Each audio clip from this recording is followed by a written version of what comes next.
4-2.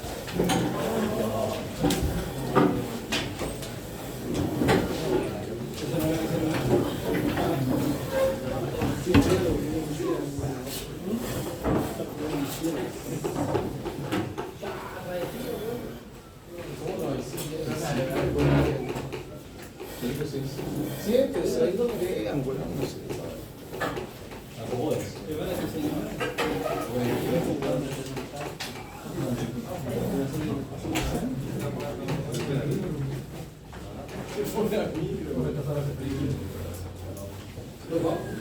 ¿Qué vamos a ver hoy día?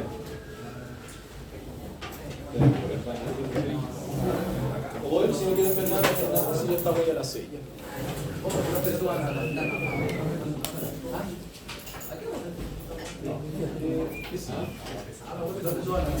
Sí. ¿Ahí se vino o no? Ah, al medio. Sí, igual. No, sí.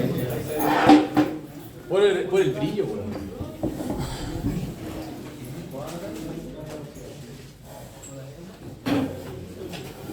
Ya, el lápiz, ¿dónde chucha lo dejé? Acá. Ya. ¿Qué vamos a ver hoy día? Va a haber ejes, flechas y componentes.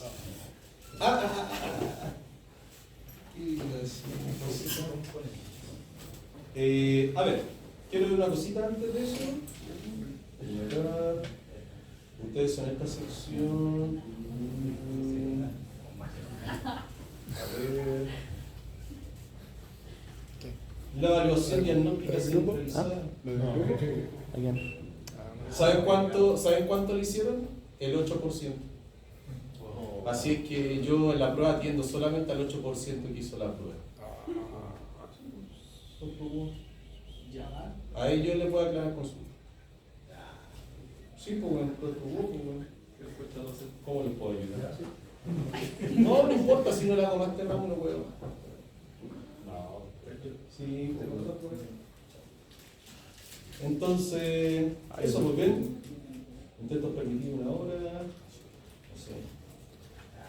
Esa me pasa que yo no puedo hacer nada. Yo la hice nuevo. No puedo yo sacar conclusiones como van. Yo de hecho esta weá tengo reunión mañana y lo que mandé es insuficiente para sacar conclusiones. No, ya no. Así que eso. Continuamos con eje, flecha y componente. Ya, en este caso vamos a ver ejes, flechas y componentes. Bueno, vamos a ver cálculo de ejes. Ya, esto es lo que por lo menos tenemos que hacer el día de hoy. ¿Sí? Y primero vamos a partir con tipos de ejes. Ya, vamos a clasificar en ejes fijos y en ejes giratorios. La manera de calcular ejes fijos y ejes giratorios son de manera distintas. ¿Ya? ¿Para qué le voy a dar la definición? Yo creo que usted ya sabe lo que es un eje fijo. Un eje fijo no se mueve, ¿sí o no? Y el giratorio se mueve.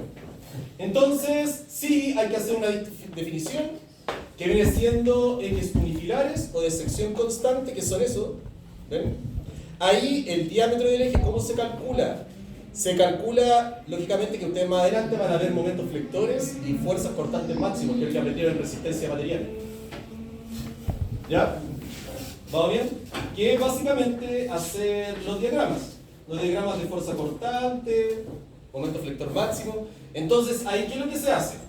Tú, por ejemplo, hay que hacer de hecho dos, porque ustedes se van a dar cuenta que hay cargas que se dispensan o por ejemplo van en un sentido y van en otro sentido. Entonces, ¿qué es lo que yo hago sobre ese elemento? Primero analizo por lo menos un plano, las cargas que están actuando en un plano, y después analizo las cargas que están en el otro plano. Entonces usted se va a dar cuenta que más adelante usted va a llegar al diagrama, por ejemplo, de fuerza cortante, que les va a dar una cosa así, ¿no es cierto? Y el otro diagrama que les va a dar, no sé, estoy inventando aquí cositas, ¿sí? Entonces ustedes, ¿cómo lo calculan por lo menos en este caso ese sentido del diámetro? Yo primero calculo el momento flector en A, B, C y D, por ejemplo. Acá hace lo mismo, A, B, C y D. Entonces usted, ¿qué es lo que hace? Sumatoria vectorial entre A con A, le va a dar un momento. Hace sumatoria vectorial entre D y B, saca otro momento. Y así sucesivamente. Entonces, cuando usted va a definir un eje unifilar en términos de cálculo, de esos momentos flectores, ¿cuál es el mayor? Es el que usted selecciona y en base al cálculo de ese diámetro, usted hace todo el eje unifilar. ¿Se entiende la idea, no? ¿Y por qué se hace de esa manera? Porque ese viene siendo el eje crítico, ¿ya? Entonces, como ese viene siendo el eje crítico y el que ocasiona más momento flector, es el que les va a dar mayor diámetro. Lógicamente que si les da mayor diámetro, los demás puntos van a aguantar esa carga porque en los demás puntos va a quedar sobredimensionado. ¿Sí? ¿Va bien? Esa es la manera por lo menos de calcularlo. En los ejes escalonados, no, ahí se calculan por zonas. ¿Ya? O sea, de las dos maneras no se evita el cálculo. Tiene que hacer el cálculo de punto por punto para evaluar. ¿Ya? Lógicamente, en términos simples, ¿cuál se recomendaría de los dos? El unifilar. ¿Y por qué? Porque el unifilar, como no tiene cambio de sección, genera menos concentraciones de esfuerzo. El eje te va a resistir más de manera unifilar que de manera escalonada. Ahora, no obstante, hay que mencionar que de manera escalonada se siguen fabricando igual porque nótese que los de manera escalonada tienen, por ejemplo, un talón o un escalón de apoyo y además tienen cambio de diámetro y eso, ¿qué es lo que nos permite por lo menos? Nos permite que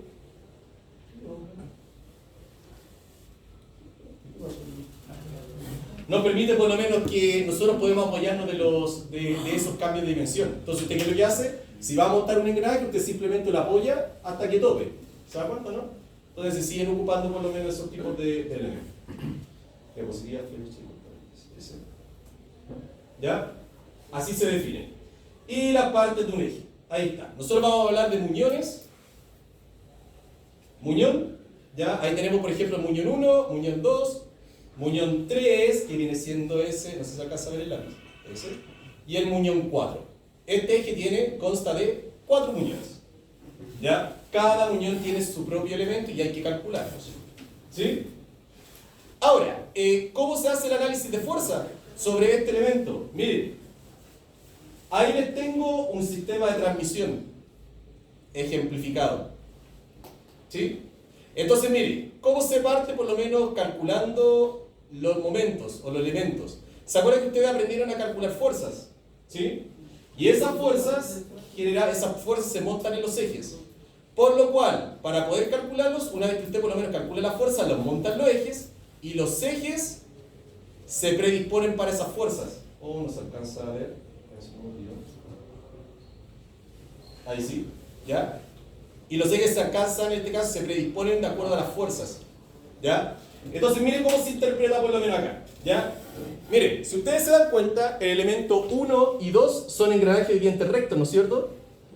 La fuerza viene de esa manera, por lo tanto, ¿cómo empuja el diente el 1 al 2? Nótese que siempre se parte del motriz a los elementos conducidos, ¿sí? ¿Cómo se parte? En este caso, como si gira en ese sentido, a ver qué dice giro horario. Estamos bien, ¿sí o no? Giro horario, la fuerza va a venir en ese sentido. ¿Estamos de acuerdo, no? Por lo tanto, al descomponer va a tener una fuerza tangencial, que nosotros, ¿cómo le definimos? WT, ¿sí? Y una fuerza radial. Ya, ¿quién se lo lleva? ¿El conducido o el motriz? El conducido. La acción se la lleva el conducido. Entonces, en el eje conducido, mire, queda la fuerza hacia allá y la otra fuerza queda apuntando hacia allá. WR, WT. Y el motriz, ¿cómo se lleva? La reacción. La reacción va a ser hacia allá y va a ser hacia allá. ¿Sí o no? Mire, observe cómo se ve esa flecha. ¿Se entiende, no? La acción está de color rojo, se lo lleva el elemento rojo. ¿Se entiende o no? La reacción se la lleva el elemento motriz. ¿Sí? ¿Se acuerdan? Ya, ahí tenemos una fuerza. ¿Cómo se analiza por lo menos la fuerza en correa? Mira, si esto está girando en sentido horario, esto va a girar en sentido antihorario. Por lo tanto, ese elemento va a estar girando en sentido antihorario. ¿Estamos de acuerdo? ¿Sí? Entonces, como ahora el elemento está girando en sentido antihorario, la correa va a ser tirada así, ¿sí o no? Por lo tanto, ¿qué es lo que va a generar la correa? Como estamos analizando correa, ustedes ya saben ya qué es lo que tendrían que calcular. ¿Qué cosa? La fuerza flexionante, que era FB, lo que vimos en la clase pasada, ¿sí o no? Calculo la fuerza flexionante, que es su reacción, FB. elemento 3, que es ese elemento, FB, FB. ¿Se entiende la idea o no? Y el elemento, por lo menos, esto es cadena. Como es cadena, usted tiene que determinar una carga que se llama TX y TI. TX, TI, TX, TI. Su acción, su reacción. ¿Ya? Entonces ahora miren, si yo tomo toda esa fuerza y lo llevo a los distintos puntos, les va a quedar así. ¿Se entiende la idea o no? ¿Va bien? Por eso estamos viendo, primero vimos fuerzas. ¿Ya? Entonces nótese que ahora queda hacia acá, hacia acá. Mira, ojo, como la flecha viene hacia acá, ¿cómo la viga debería reaccionar? De manera contraria. Las reacciones, ¿quién se las come? Los soportes, si se da cuenta. ¿Sí o no? ¿Vamos bien? Entonces, si yo tengo un elemento que está reaccionando de esta manera, ¿cómo debería en este caso hacer la contra? De manera contraria, ¿no es cierto? O sea, AX y BX vendría siendo contrario, y nótese que la fuerza está tirando hacia arriba, ahora las flechas quedan apuntando hacia abajo. ¿Ya? ¿Vamos bien?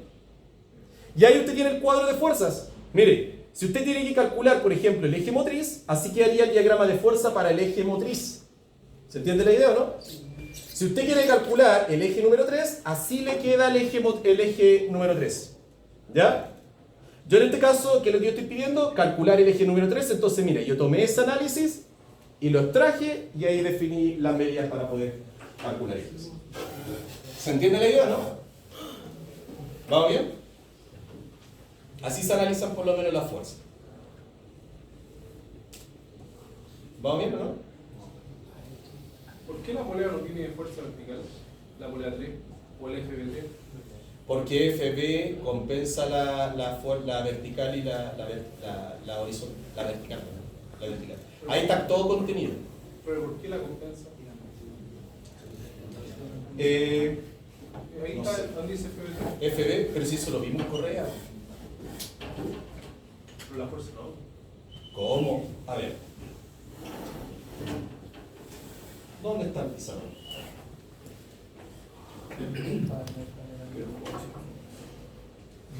Esa buena pregunta, ¿no? Esa buena sí, yo la vi. Nosotros vimos el FB. No, mire, espérese. Fuerza en correa. ¿Calculamos correas?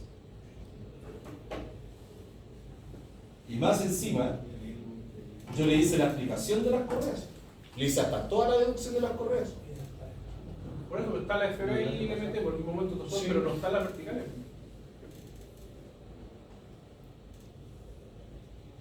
No sé.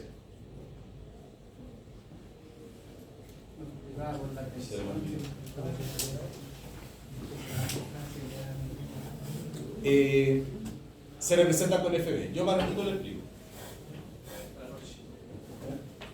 FB y FN. ¿Sí? Entonces, ahí queda. ¿Ya? Así quedan por lo menos deducidas las fuerzas. ¿Qué es lo que ustedes aprendieron de hecho? ¿O no? Ya, ¿qué otro factor hay que ver? Bueno, así se representan las fuerzas. Yo ahí les mostré la diapositiva cómo se representan las fuerzas. ¿Ya?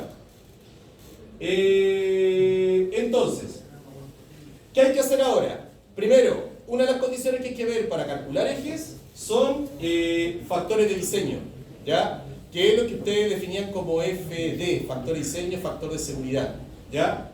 Y los dos que más se suelen utilizar son esos dos, ¿ya? El de color rojo y el de color verde, ¿ya? Cuando usted calcula ejes con aplicaciones normales, nótese que viene siendo de diseño normal, ¿ya? Para clasificación de materiales dúctiles, usted ocupa el diseño de elementos que viene siendo el rojo y usted trabaja y define el factor de seguridad. El factor de seguridad, por lo general en cálculos normales, se suele utilizar 2, ¿ya? Pero, mientras mayor incertidumbre tenga usted en frente a las fuerzas, si conoce menos cantidad de fuerzas, no está seguro de algunas fuerzas, o si por lo menos los elementos tienden a ser un poquito ya fuerzas tremendamente ya elevadas, etc., te vas saltando de poquito al 2.5. Eso se lo va a dar la experiencia si trabajan en esto, ¿ya? No hay un criterio, va de 2 a 2.5, ¿ya? Algunos, ¿qué es lo que hacen cuando no tienen experiencia? Lo llevan al tiro a 2.5 y se aseguran de que el diámetro del eje sea correcto. ¿Me entiendes la idea? Sí, pero eso es guía criterio tuyo. ¿ya? Yo en las evaluaciones, yo les doy ese factor. No se lo dejo a criterio, ¿ya?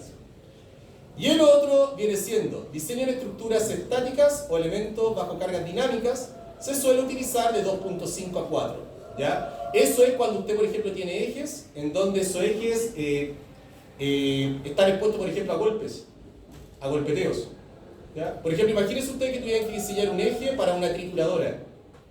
¿Han visto estas trituradoras que ustedes meten, por ejemplo, cosas metálicas y trituran y todo el tema? Ya, pues, esos dientes están sometidos a impacto. El eje también está sometido a impacto. En ese caso tendría que trabajarlo con 4, el factor, ¿ya? De hecho, en algunas prácticas, cuando las cargas son muy poderosas, o por lo menos están expuestas a muchas cargas cíclicas del sistema, se hacen pruebas. O sea, tú calculas con 4 y hacen pruebas con 4. Y ahí se aseguran, ¿ya? Pero por lo general se utiliza el 4. Ahora, una condición que ustedes pueden estar viendo ahí es que nótese que la clasificación no está para materiales frágiles, sino que la clasificación del factor de seguridad va en función de qué cosa? De si es dúctil. ¿Se entiende, no? Ahora, ¿por qué es dúctil? Porque la explicación es bien sencilla. Nosotros estamos trabajando ejes rotatorios, ¿sí o no? Y los ejes rotatorios, imagínense ustedes que esto es un eje, ¿sí o no?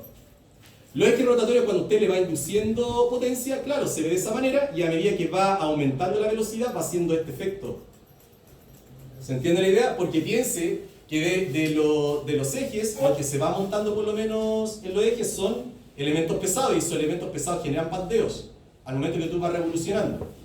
Entonces, la clasificación, por lo menos para definir factores de seguridad para materiales que sean dúctiles, es siempre en este caso en función de los pesos, que es la que genera bandeo. Entonces, bajo una condición de revolución, ¿eso se consideraría dúctil o se consideraría frágil? Dúctil. El eje se deforma por la RPM que experimenta el elemento. ¿Ya? Entonces, siempre, por lo menos, en cálculos de ejes, tiene que ser con criterio dúctil y no con criterio frágil. ¿Ya? La ductilidad aquí va más que nada por la deformación que se produce al producir revoluciones. ¿Ya? ¿Vamos bien? Ahora, si usted tiene un eje estático puede clasificarlo como material frágil. ¿Sí? Porque ahí ya el comportamiento no está experimentando fuerzas cíclicas. Ya no es lo mismo que un eje que está experimentando RPM. ¿Sí? Otro factor que usted tiene que ver: las concentraciones de esfuerzos. ¿Ya? ¿Se acuerdan que yo al principio les dije a ustedes que los ejes siempre tienen que ser unifilares? Bueno, tratar de hacerlo unifilar es lo mejor, ¿sí? ¿Por qué? Porque cuando usted por lo menos tiene cambios de secciones, como por ejemplo ahí usted está viendo en esa esquina, ahí hay un cambio de diámetro, ¿sí o no? Genera concentración de esfuerzos. Entonces, ¿usted qué es lo que tiene que evitar siempre en un eje? Pucha, tratar de evitar esos concentradores de esfuerzo. ¿Qué viene siendo un concentrador de esfuerzo? Básicamente, cómo la energía se va distribuyendo y cómo lógicamente, se apiña sobre las esquinas de los elementos. Entonces, si usted, por ejemplo, tiene un eje que es lo más liso posible, menos concentrador de esfuerzo tiene. ¿Se entiende? Si usted va agregando más elementos, por ejemplo, una ranura, una perforación en el eje, o va agregando más elementos, más concentradores de esfuerzo, porque las cargas se tienden a ir a las partes donde existe lo que se conoce como la rotura teórica. ¿Qué es la rotura teórica? Mire, si yo pongo en este caso a analizar esa esquina, que viene siendo lo que usted está viendo acá, ¿qué es lo que intentaría hacer por lo menos el elemento cuando esté fallando por fatiga? Lo primero que va a intentar va a romperse y el eje empieza a fallar por esos puntos. ¿Se entiende o no? Entonces, como el eje en este caso se empieza a fallar por esos puntos, los cambios de diámetro no suelen ser recomendables, pero sí hay elementos que usted no puede reducir, como por ejemplo los radios de entalle. ¿Ya? Los ejes, cuando ustedes por ejemplo ven un eje, los ejes nunca terminan en punta acá. ¿Se han dado cuenta? Siempre terminan como una vueltita, ¿sí o no? O de repente tienen Como un radio con un chaflán, ¿sí? O en algunas ocasiones, viene acá, viene con una ranura, ¿sí o no? Ese es más común. Ese es más común. Ese es muy común cuando tú fabricas con hilo. Cuando el eje viene hilado, tú haces aquí un desahogo para que la tuerca llegue a tocar al fondo, ¿sí o no? Ya. En ese caso, esos radios de entalles, mientras mayor sea el radio de entallo, mayor radio de entalle, mayor es la distorsión de fuerzas y evitas a que el eje se rompa. ¿Ya? Piense que eso actúa como una cuña. ¿Ya? Esa es la explicación del por qué por lo menos los ejes tienen. Esa forma no es solamente por la herramienta, porque la herramienta, acuérdense que la herramienta, la punta no es punta completa, sino que siempre tiene una puntita redonda, ¿ya? La punta redonda también evita que la herramienta se rompa al momento de mecanizar, ¿no es cierto? Pero el principal hecho de por qué se fabrican los ejes de esa manera es para distorsionar ese concentrador de esfuerzos, ¿ya? Así es que, por lo menos en materiales mecánicos o en ejes, siempre traten de darle prioridad por lo menos a elementos que tengan curvas o que tengan chaflanes, evitar por lo menos lo que se conoce como bordes cortantes, ¿ya? Si yo lo dejo así en punta, puta, me puedo cortar ahí y es un concentrador de esfuerzo, ¿ya? Se va a dar cuenta de que ahí la pieza, claro, ahí no se va a romper el eje hacia el núcleo, sino que ahí la distorsión de fuerza va a intentar romperse o fraccionarse esa esquina, ¿ya? Lo cual también viene siendo, ¿qué cosa? Un indicio de fallo, ¿ya? Así deberían fabricarse, como radio dentalle, como lo está mirando ahí. ¿Sí? ¿Va bien? Y el KT se selecciona de acuerdo al tipo de mecanizado o a lo que usted hace en el eje. ¿Se entiende? Mire, ahí yo tengo, ojo, operación sobre el muñón. Si usted, por ejemplo, pone un chavetero de perfil, ¿cuál es el chavetero de perfil? El chavetero normal. Ese es el chavetero de perfil, ese, el primero que usted está viendo ahí arriba, ¿ya? El concentrador de esfuerzos, el KT, que es un factor, se consideraría como 2. Chavetero deslizante trineo, ¿cuál sería? Ese, ¿sí? ¿Vamos bien? El que se monta de un lado. Y ahí tengo distintos tipos de elementos. Por ejemplo, chaflán redondo, agudo, pequeño, ¿ya? Ahí están los criterios de cómo se calculan esos, si es redondo, pequeño. Y tenemos los chaflanes redondos, que es de 1.5. Los peores son los ranurados para anillos de retención, que son, por ejemplo, cuando usted hace... A ver, ese tipo de ranurado, ¿ya? Ese tipo de ranurado es lo que genera mayor concentrado de esfuerzo. Concentra esfuerzo ahí, acá, acá, acá. ¿Se entiende la idea o no? Se tratan de evitar. En la fabricación se tratan de evitar. ¿Ya? Se tratan de evitar. Es imposible en algunas ocasiones, pero se trata. ¿Ya? Y se trabaja por muñón. Ahora, por ejemplo, si yo tuviera que seleccionar un KT para el muñón 2, ¿cuál seleccionaría? Mira, si usted se da cuenta que el muñón 2 tiene una chaveta, ¿sí o no? Chavetero perfil, y tiene una ranura, ¿o no? Entonces, mira, si yo me voy, por ejemplo, acá, a este esquema, tengo chavetero de perfil y tengo ranurado para anillos de retención. ¿Cuál sería su KT para el diseño ahí? El 3.18, porque el 3.18 genera mayor concentrador de esfuerzo. Eso se le llama como los Seger, ¿o no, profe? Sí, se ponen ahí los Seger o también se ponen las juntas tóricas. ¿Cachan? Los rings. Las juntas tóricas. ¿Ya? También se ponen ahí juntas tóricas. ¿Ya? ¿Ven? En ese caso, los KT no es tan complicado de estudiar. ¿Qué es lo más complicado? La ecuación del diámetro del eje. ¿Ya? Y la ecuación del diámetro del eje se la presento. Bueno, calcular un diámetro de eje es tremendamente, engorroso. No es complejo, pero es largo. ¿Por qué es largo? Porque mira, factor de diseño, no te sigue ahí está el factor de diseño. Es cosa de seleccionarlo, ¿o no? No hay problema. Pero ¿sabe cuál es el problema? Los momentos flectores. Porque nótate que para poder yo determinar los momentos flectores yo tengo que hacer el diagrama de fuerzas cortantes. Momentos flectores, lo que ustedes vieron en resistencia. No, ¿dónde está? Yo por aquí tengo el cuadro de resistencia. Tiene que hacer esto, mire. Aquí mismo, mira. Tiene que hacer todo ese procedimiento. Imagínate que ese es un eje redondo. Tengo que determinar las reacciones, los cortantes, después de los cortantes tengo que graficar. Ya, ahí tengo un elemento. ¿Cachai o no? Ese es el diagrama que a mí me interesa. El flector. ¿Me entiendo, no? Entonces, una vez que usted determina el momento flector, y ojo, el momento flector, como se encuentra en distintos planos, se van a dar cuenta que hay fuerzas que van hacia arriba, otras fuerzas que van hacia el lado, ¿sí o no? Esa fuerza, esos cálculos se tienen que hacer 2 veces. ¿Se entiende, no? ¿Por qué? Mira, volvamos en este caso a la diapositiva, a lo que estábamos viendo, que es esto. ¿Sí? Mira, en el caso, si yo a ustedes, por ejemplo, les pido calcular el eje número 3, mira, que es ese eje, ¿Cuántas fuerzas tengo? Mira, tengo fuerzas que apuntan verticales, ¿sí o no? Mire, ¿ahí se ve? ¿Se alcanza a ver? Sí. Tengo esa fuerza. ¿Cuál fue otra fuerza más?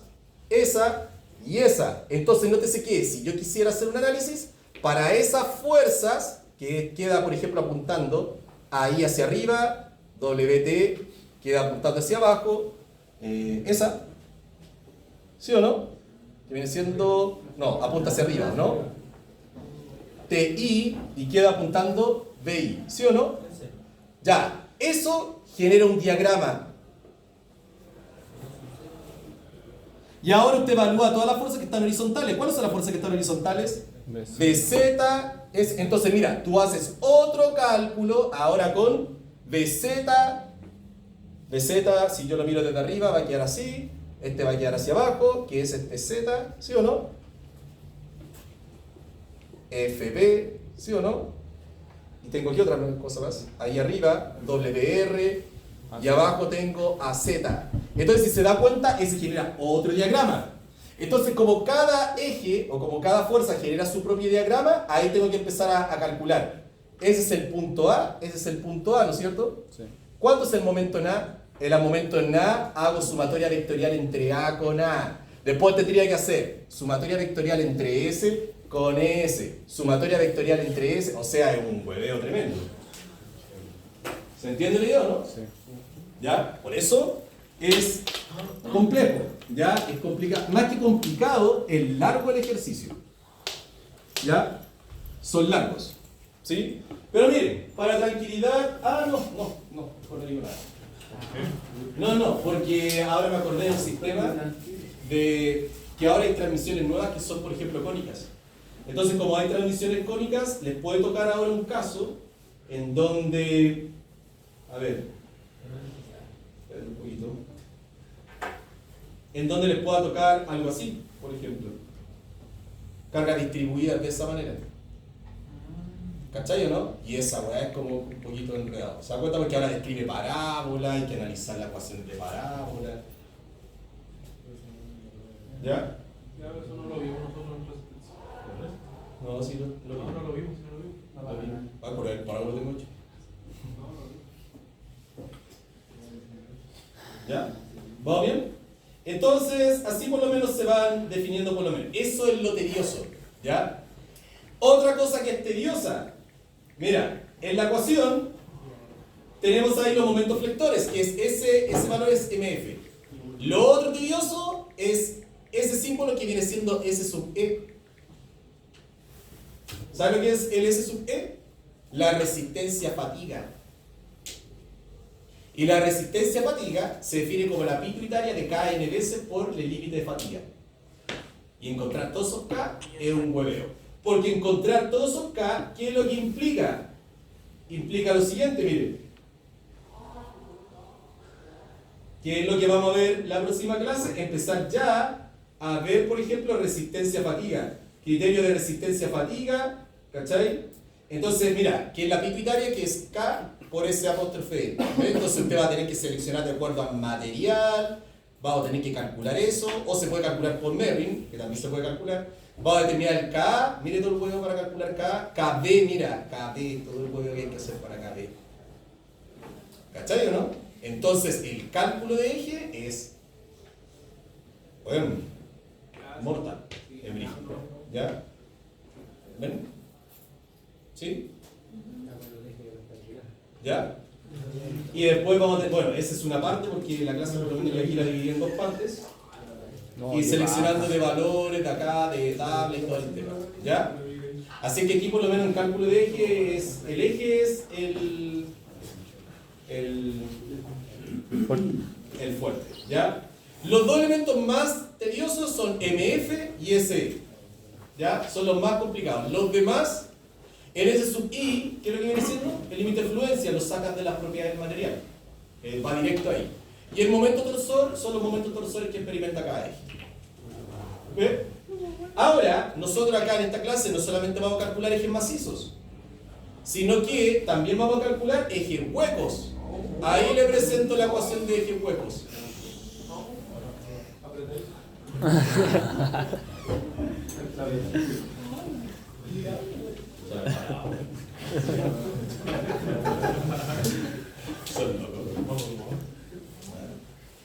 Ya, así se calcula el eje hueco.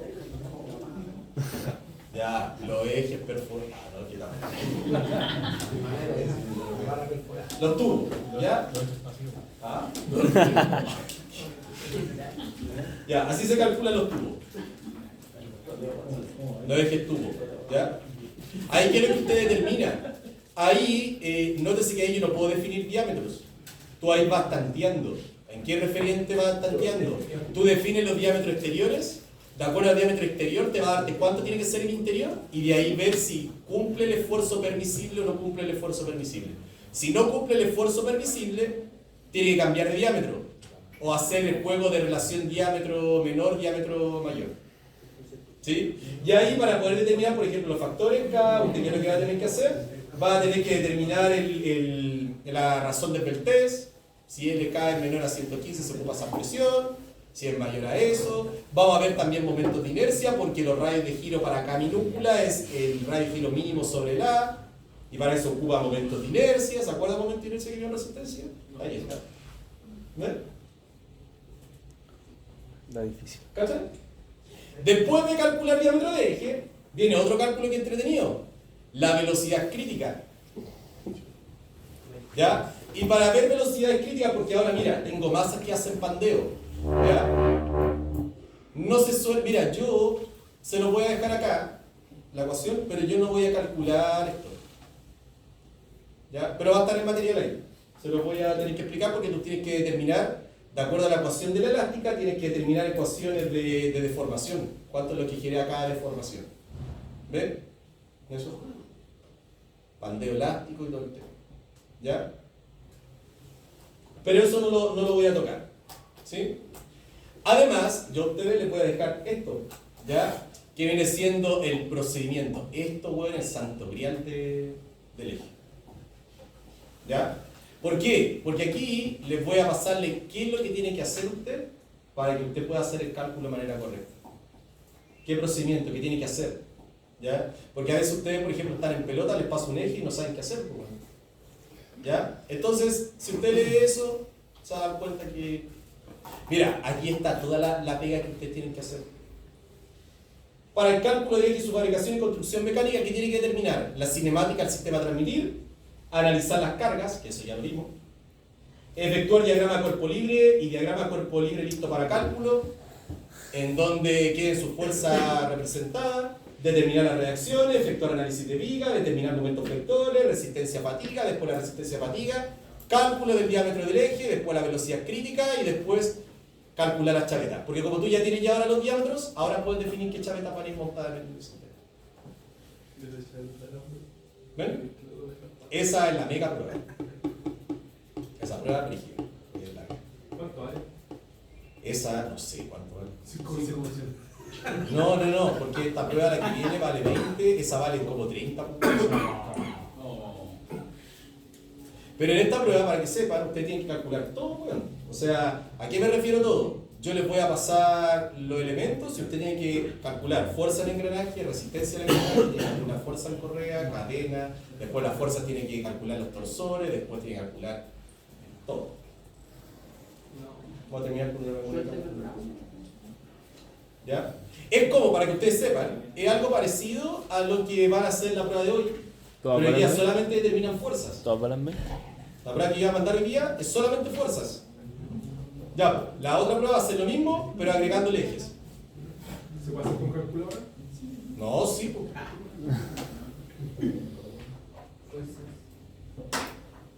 ¿Ven? Créanme que no es complicado. No, pues, a ver, no es complicado. No, pero mira, le voy a decir honesto. Le voy a ser honesto. No es complicado, pero sí tiene que tener cuidado porque si tú te equivocas en algo, cagaste con todo. O sea, mira, por eso yo cuando yo hacía la cuestión de las fuerzas, Qué raro. miren, yo hacía el tema de las fuerzas, yo era enfático a dónde apuntar las fuerzas. Porque imagínese usted que, mire, la fuerza W2 tú la consideraste hacia arriba. Ahora, la agua está toda mala. O sea, te vas a dar cuenta que ahora todo el cálculo tuyo va a estar malo. Porque si la fuerza, mira, si la fuerza está apuntando hacia arriba, ¿cómo quedaría en este caso la fuerza? Cáchate. Mira, ¿cómo te va a quedarte? Ah, esa fuerza ahora en el plano se va a sumar con esa. Y la reacción va a dar hacia abajo. Cuando a lo mejor la reacción va hacia arriba y a lo mejor se deberían haberse restado. O sea, te caga todo el ejercicio. ¿Entiendes? Aquí igual tiene que ser ordenadito. Metódico. ¿Ya? Eso, señores. La próxima clase, ¿cuándo tenemos clase? Mañana. Mañana vamos a hacer estudio de la resistencia hepática para empezar a hacer cálculo de diámetro de eje. ¿Ya? ¿Cuándo tenemos? Tenemos... Hoy hay 14, ¿no es cierto? 14. Ya, yo creo que como el 15 de julio vamos a estar terminando esto. Sí,